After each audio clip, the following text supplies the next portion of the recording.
경우에는 임차인은 퇴실 시 입주 상태로 청소 및 정리 후 퇴실을 하거나 청소업체 기준으로 청소비, 실비는 실제 발생한 비용이고요. 아니면은 딱 고정을 해서 몇만 원을 지불 후 퇴실하기로 한다라고 적어드리고 있습니다. 실제 저희 사무실에서 계약 진행 시 작성해드린 특약 사항이니 보시고 필요하신 분들은 참고하셔서 사용하시길 바랍니다.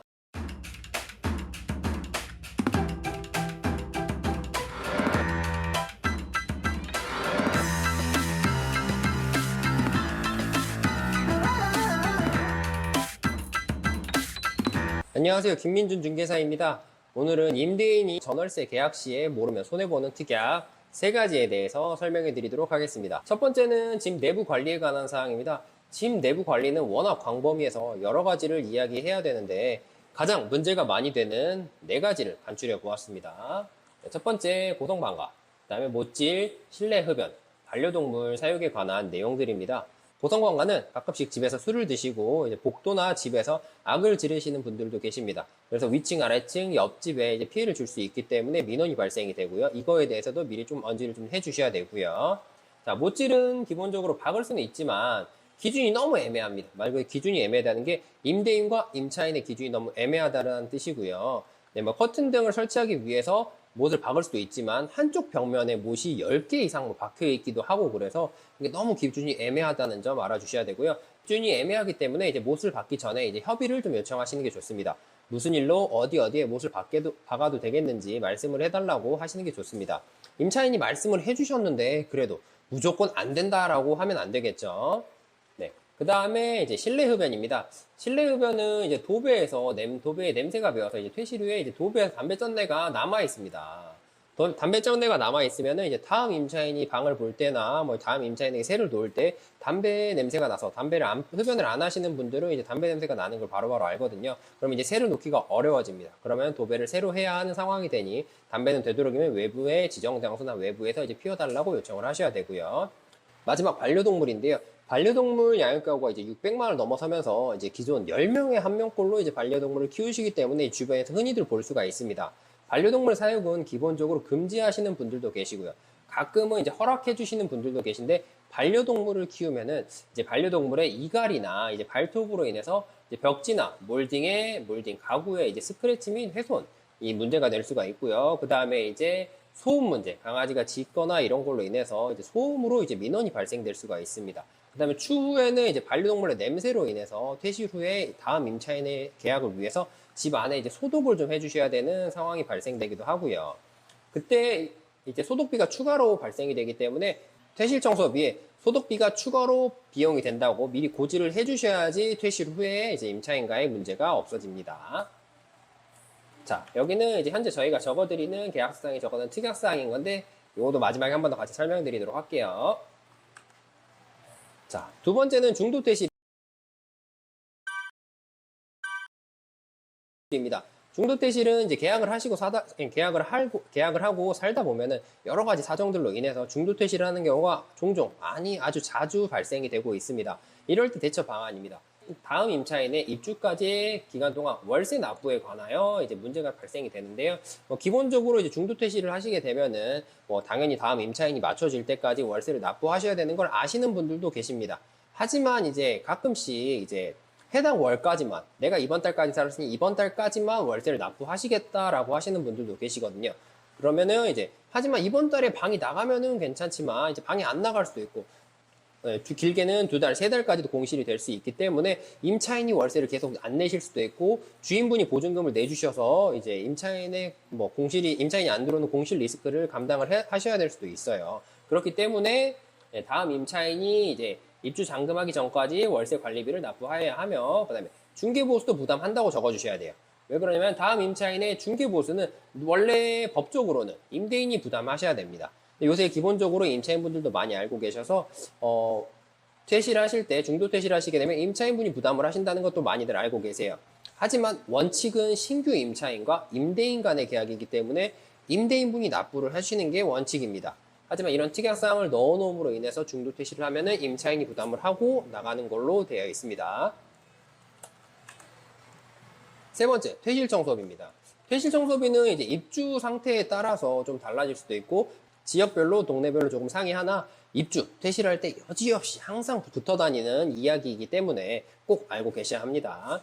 입주 청소 여부에 따라서 청소비의 발생이 좀 달라질 수가 있어요.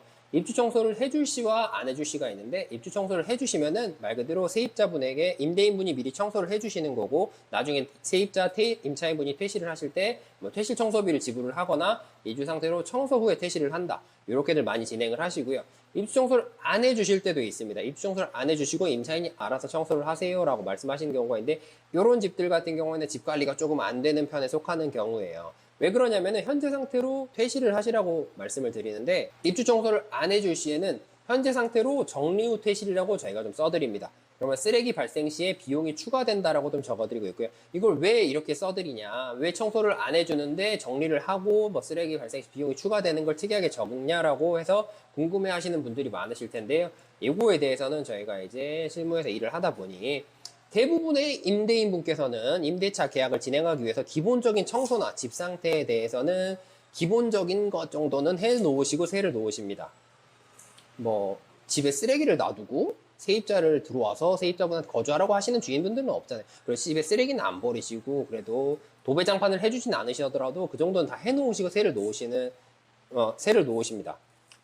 하지만 이제 임차인분들은 퇴실을 하실 때 퇴실 청소비가 없다라고 하시면 집에 쓰레기를 버리고 가거나 이제 폐기물 등 버려놓고 퇴실을 하시는 경우가 종종 생기고 있습니다. 근데 이럴 때 임차인분이 만기 때 살고 퇴실을 하셨고, 임대인분이 뭐 개인 사정이나 이런 걸로 인해서 집 상태를 못 보시고 다 살고 나가셨으니 보증금을 다 내어주신 경우들이 종종 발생이 되고 있고요. 근데 이미 임차인분들 퇴실할 때 뭐 냉장고나 집 안에 뭐 쓰레기나 뭐 폐기물 같은 걸 버려놓고 퇴실을 하고 나면은 임차인은 현재 이사가 나가고 없고, 주인분은 근처에 안 계시거나 업무 때문에 뭐 이거 오셔가지고 청소를 하실 수가 없고, 하지만 다음 임차인은 입주를 하시려고 집을 기다리고 있는 상태고요. 그래서 쓰레기 때문에 입주도 못하고 있는 상태고, 그런 청소를 어떻게 해야 되는지 이런 거에 대해서 말가불가 문제가 좀 많이 발생이 되고 있어요. 이 경우에 임대인이 미리 고지를 하지 않으셨거나 퇴실 청소비가 없다고 하셨기 때문에 보증금 그대로 다 반환을 해주셨을 거고요. 그 다음에 임차인이 나갔기 때문에 쓰레기를 치워달라고 뭘 해달라고 할 수도 없어요. 그렇기 때문에 쓰레기 처리 비용이나 폐기물 처리 비용, 추가 비용 같은 경우는 청소업체나 이런 데 시켜가지고 추가적으로 임대인분이 부담을 하시고 나서 세를 놓으셔야 돼요. 그래서 이런 일들을 미리 사전에 방지하고자 이제 전 임차인분들에게 쓰레기를 이사하시면서 쓰레기를 남겨두지 않으셔야 한다고 미리 고지를 해주셔야지 추후에 발생을 막으실 수가 있습니다. 그 다음에 저희 같은 경우에는 임차인 퇴실 시 입주 상태로 청소 및 정리 후 퇴실을 하거나 청소업체 기준으로 청소비, 실비는 실제 발생한 비용이고요. 아니면은 딱 고정을 해서 몇만 원을 지불 후 퇴실하기로 한다라고 적어드리고 있습니다. 실제 저희 사무실에서 계약 진행 시 작성해드린 특약 사항이니 보시고 필요하신 분들은 참고하셔서 사용하시길 바랍니다. 네, 첫 번째 말 그대로 고성방과 못질, 흡연, 반려동 사용은 금지하기로 한다. 민원 발생 시 임차인은 적극 해결을 하며 민원이 해결되지 않을 시 임대인은 계약을 해지하고 임차인은 즉시 퇴실하기로 한다. 말 그대로 강아지나 반려동물에 인해서 민원이 계속 발생되고 주변 사람들에게 모두 민원이 계속 나올 수가 있어요. 하지만 임대인분께서 관리를 잘 해달라고 민원에 대해서 해결을 좀 해달라고 계속 요청은 드리지만 하지만 해결이 안 될 경우가 있습니다. 이럴 때는 임차인한테도 이렇게 말씀을 해주셔가지고 퇴실을 드리면 됩니다. 그 다음에 두 번째, 임대차 만기 전에 퇴실 시 중도 퇴실하시게 되면은 임차인은 다음 차기에 임차인의 입주 잔금할 때까지의 월세랑 관리비를 납부하여야 하며 중개보수를 부담하기로 한다. 저희는 이렇게 한 문장으로 묶어가지고 계약서를 좀 써드리고 있고요. 그 다음에 임차인은 퇴실 시 입주 상태로 청소 및 정리 후에 퇴실하기로 한다. 청소업체 기준 청소비 실비나 몇만 원 지불 후 퇴실하게 한다. 이거는 둘 중에 하나로 해서 이제 1번이나 2번을 사항을 선택을 하셔가지고 이제 특약사항에 작성을 하시면 됩니다. 네, 오늘은 이렇게 임대인이 월세 계약 시에 모르면 손해보는 특약사항 3가지에 대해서 설명해 드렸습니다. 이것 외에도 이제 뭐 저희가 계약서 작성을 하고 실무에서 일을 하다 보면은 궁금한 사항들이나 임차인, 임대인분들이 잘 모르는 사항에 대해서는 저희가 이렇게 영상을 찍어서 업로드해서 좀 알려드리려고 하고 있고요. 이것 외에도 궁금하시거나 여러 가지 뭐 다른 궁금하신 사항이나 의문점이나 뭐 실제 건물을 관리하시거나 뭐 매매나 임대에 관해서 궁금하신 사항들은 댓글을 남겨주시면은 저희가 이제 확인을 해가지고 이렇게 알려드리도록 하겠습니다. 영상이 도움이 되셨다면은 구독과 좋아요 눌러주시고요. 항상 근처에서 부동산에 관한 지식을 좀 쉽게 알려드리는 K부동산 김민준 소장이 되도록 하겠습니다. 감사합니다.